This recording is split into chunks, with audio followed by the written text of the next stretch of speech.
Maimonides, the Rambam. Moses Maimonides, this is in parentheses, Moses ben Maimon, known in rabbinical literature as Rambam, from the acronym Rabbi Moses ben Maimon, from 1135 to 1204. A rabbinic authority, codifier, philosopher, and royal physician.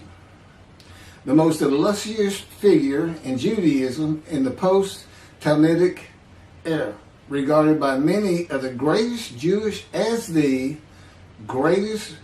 philosopher of the Middle Ages, and one of the greatest of all time. He was successful in bringing four cultures, Greco-Roman, Arab, Jewish, and Western, together in one person, and in doing so remains one of the most influential religious philosophers of the intellectual world. His teaching influences other faiths as well as Jews. However, it is his commentary on Jewish texts that mark him out as one of the most influential and important Jews in history. He wrote 3 major essays on Jewish law, the most famous being The Guide for the Perplexed. And each of them is still regarded as hugely important in Jewish philosophy. This monumental work laid the foundation for all subsequent Jewish philosophic inquiry known as Shakir, and stimulated centuries of philosophical Jewish writing. His large 14 volumes work, Mishneh Torah, to date holds canonical authority in regard of a codification of Talmudic law. That was from the Jewish Virtual Library on the internet, The Famous People, and the BBC. Rambam says in chapter 12, paragraph 2 of the laws concerning King Moshiach, our sages taught there will be no difference between the current age and the era of Moshiach except our emancipation from subjugation to the Gentile kingdoms. The simple meaning of the words of the prophets appears to imply that the war of Gog and Magog will take place at the beginning of the Messianic age. Before the war of Gog and Magog, a prophet will arise to rectify Israel's conduct and prepare their hearts for the redemption, as it is written. Before I go any further, there will be no war of Gog and Magog. Period. I am Moshiach. This is the the era of Moshiach. And in addition, I'm not here to rectify Israel's conduct. And I would like to think I'm preparing their hearts for the redemption, because it is here. This is from Malachi chapter 3, verse 23. Behold, I am sending you Eliyahu, which is Elijah, before the advent of the great and awesome day of God. He will not come in order to declare the pure impure, nor to declare the impure pure. Nor will he come in order to disqualify the lineage of those presumed to be of flawless descent, nor to validate lineage which is presumed to be blemished. And I agree. Rather, he will come in order to establish peace in the world.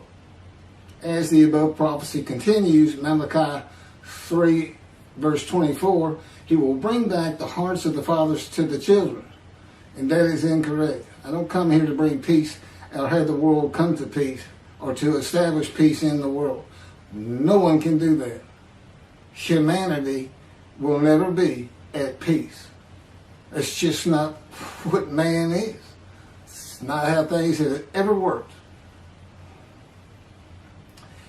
Elijah does not come to establish peace in the world. And again, God dictated this to me. I didn't come up with all this on my own.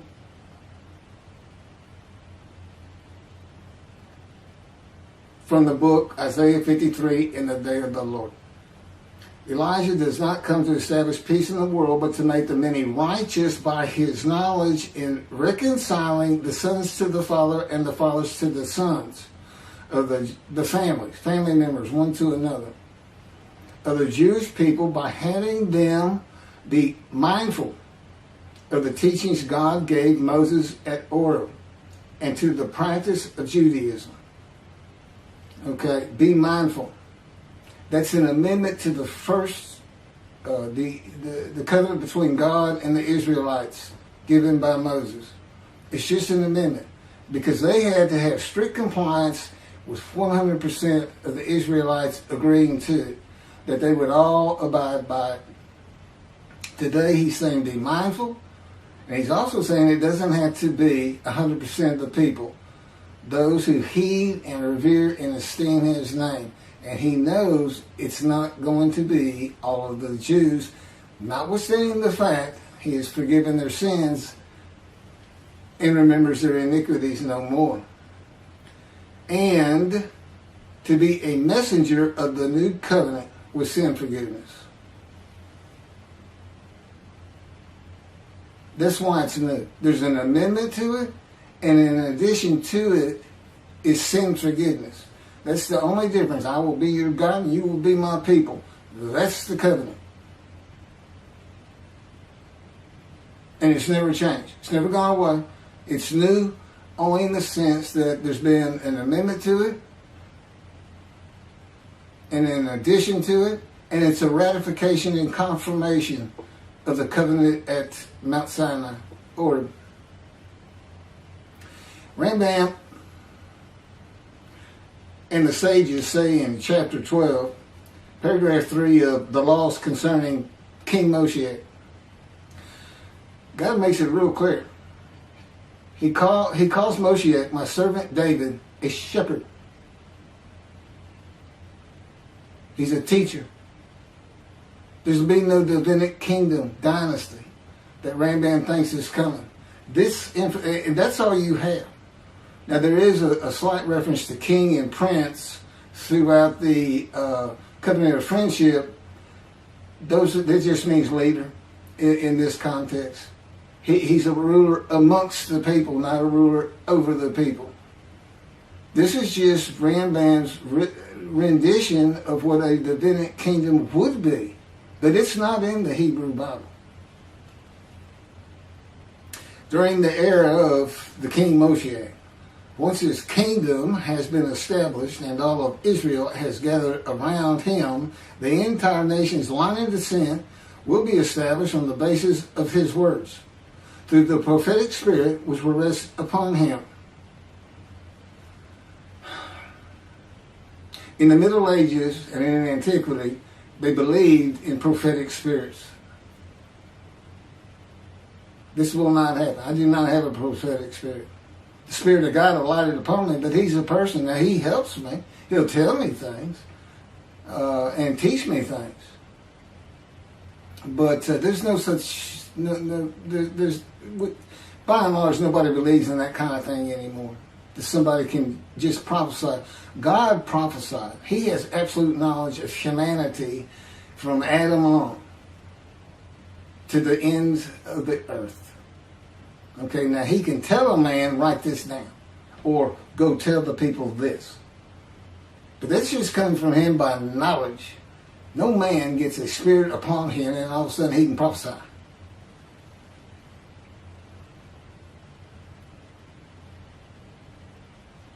So no, the entire nation's line of descent is not going to be established by anybody, including not myself, and I am Moshiach, or God himself.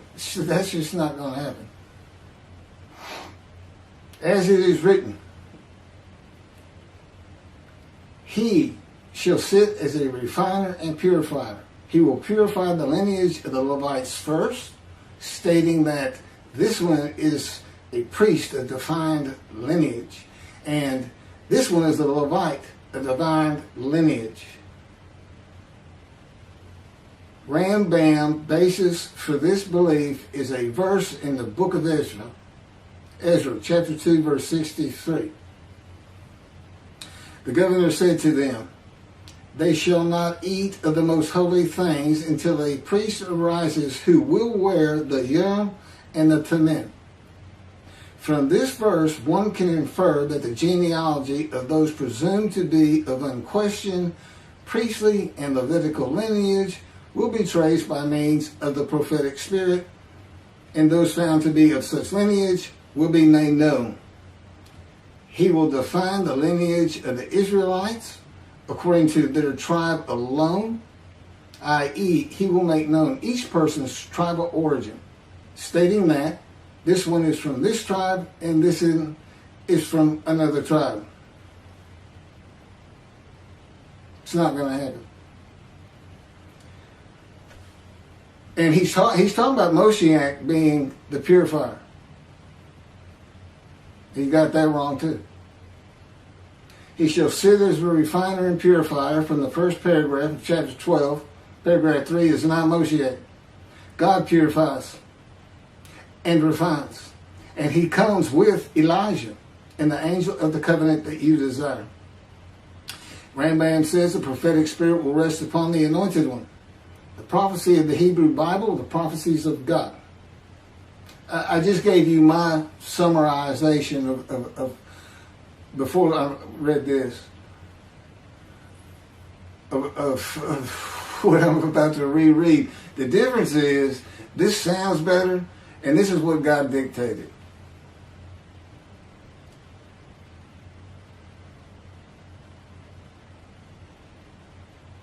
The prophecy of the Hebrew Bible, the prophecies of God. David does not have a prophetic spirit. While prophetic spirits were a common belief in the ancient age and Middle Ages, that is not true for the age of reasoning and information. Isaiah chapter 11 verse 2 defines the attributes of the spirit that alights upon the anointed one as a spirit of wisdom and insight, a spirit of counsel and valor, a spirit of devotion and reverence for the Lord. There is nothing regarding a prophetic spirit. And even that, it's just what the Spirit of God lit upon me, and he has all these attributes, and they teach me, and they tell me as I speak to people how to do and how to be. But a spirit didn't just alight upon me in and of itself. And within God's spirit is God himself, his very presence, his mind. You know, it's a hard concept because Judaism's never taught it, but it's in Ezekiel. I don't recall the chapter and verse, but God told Ezekiel, get up upon your feet. Ezekiel says, at that very moment, a spirit entered into me, and I could hear God's words. Couldn't hear God's words until the spirit entered into him. Why? They had to be inside you. They had to be inside you. It's speaking to your mind. God doesn't have a mouth, a tongue. He can, within me, he can make me sense, perceive that this is where his presence is. And that is where the words are coming from. As though to my ear, even though it doesn't really seem like my ear, but it does seem like it's coming from over here, or over here, wherever he wants to do it. Spirit enters into you, and God is in his spirit. And this is Malachi chapter 3, verse 2 through 5. But who can endure the day of his coming? And who can hold out when he appears? For he is like a smelter's fire and like fuller's lye. He shall act like a smelter and purger of silver.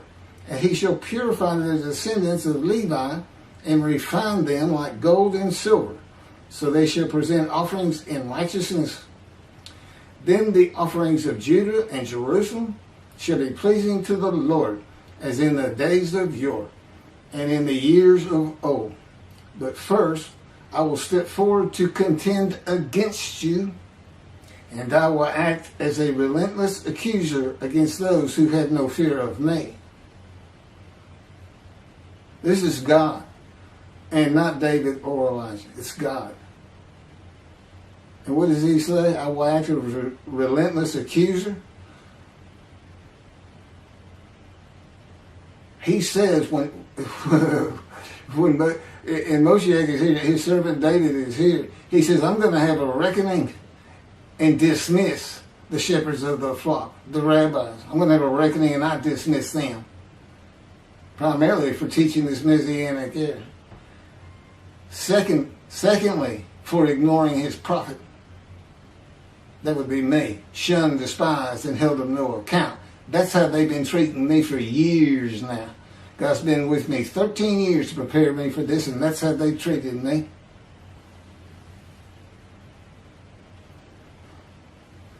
In Hebrew writing, it is common to express the same idea twice. Okay, God's telling me to move on. I don't need to hear that. It just had to do with smelting and this and that. In Malachi 1 and 2, the priesthood has been defiled. They offered polluted offerings. They had turned from God and refused to listen to him, and they profaned God's covenant. They disregard God's ways. This is in quotes from Ezekiel chapter. Well, it's in quotes anyway. Those who have no fear of me would be the priestly tribe of the Levites, and not pertaining to genealogy or tribal lineage, but to Ezekiel 34. Thus said the Lord God, I'm going to deal with the shepherds. I will demand a reckoning of them for my flock, and I will dismiss them from tending my flock. It's Ezekiel chapter 34, verse 10. Then I will appoint a single shepherd over them to tend them, my servant David. Again, that's Moshiach. He shall tend them. He shall be a shepherd to them. Not a king. I, the Lord, will be their God. My servant David shall be a ruler among them. I, the Lord, have spoken, and I will grant them a covenant of friendship. Malachi chapter 3, verse 3 says that he shall purify the descendants of Levi and refine them like gold or silver, so that they shall present offerings in righteousness. This would be those rabbis who accept the words of the prophets of God as interpreted in this day of reasoning and information, and not as interpreted in the ancient age and middle age. If you want to be purified, if you want to get out from under the dismissal, you're going to have to learn everything God dictated to me in Isaiah 53 in the day of the Lord, and the second book, the life of God's righteous servant of Isaiah 53, which is my life.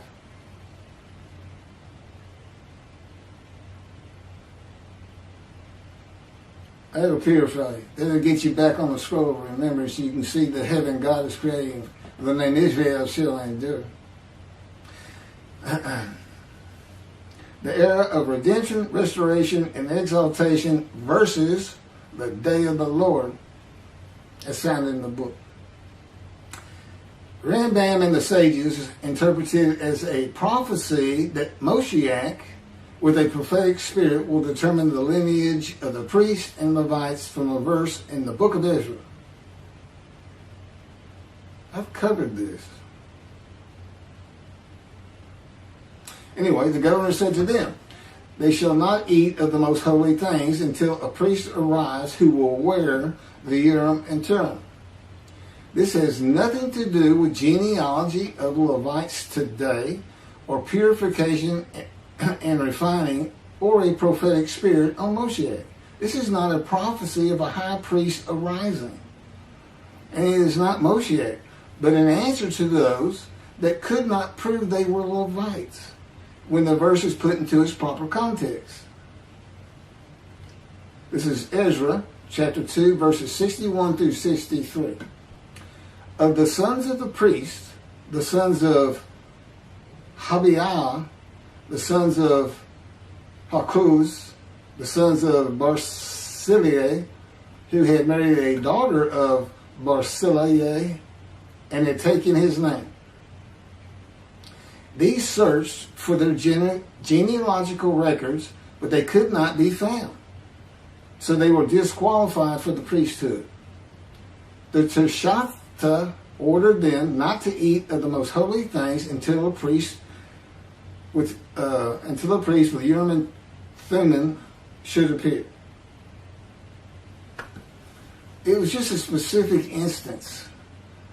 In the Hebrew Bible, the Urim and Thummim are elements of the breastplate worn by the high priest attached to the ephod.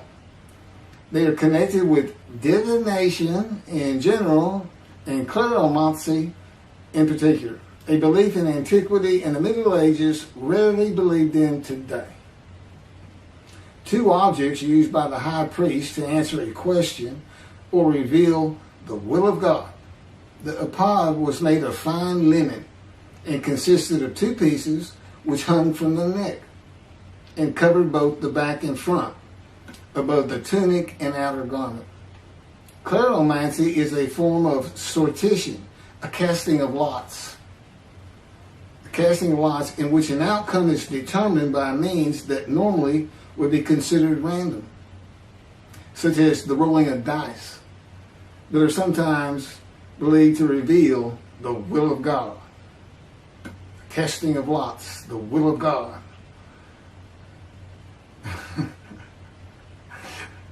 This is not believed in today. Ezra is not a book of the prophets. Teshachta was not a prophet and did not speak the words of God. Few people believe in divination and kleromancy today, matters and things of the Hebrew Bible written for an era gone by. In summation, as great as this man was, and we're talking about the year 1200 or so when he died, born in the 1100s, he was an incredible man. There's no doubt about it. But he didn't have the science, the medicine, the knowledge, the information, the ability to get information that we have today. It's a different time. We just don't believe in some of these things they believed in. You can't just say our sages say. Now, Rambam also, I can't believe it's not in here.